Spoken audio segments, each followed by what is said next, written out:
Hayırlı gün Қазақ елі.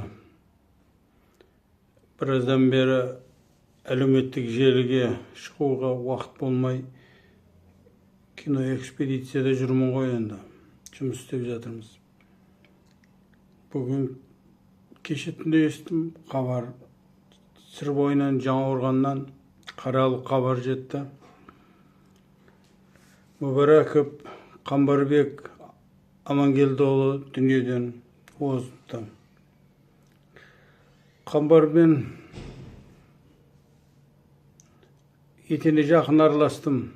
Өйткені оның әкесі Амангелді Абдуллаев біздің сыр бойының үлкен азаматтарының бірі еді ғой, жарықтық, нағыз абыз ақсақал.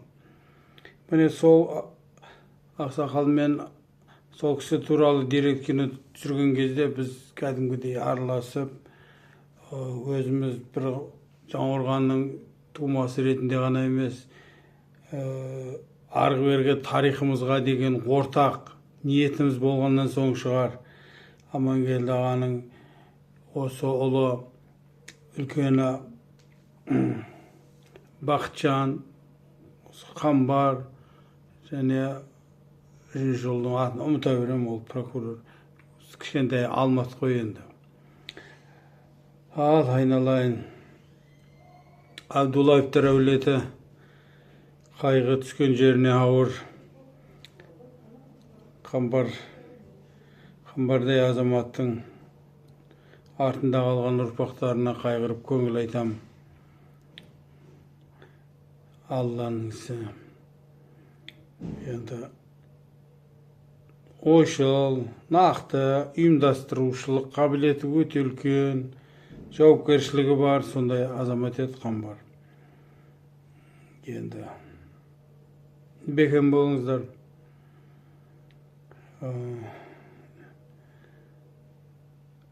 Амангелді әкейдің нағыз тәрбиесін көрген азаматтың бірі еді. Сондай ақ болар. Қамбарға мен өзім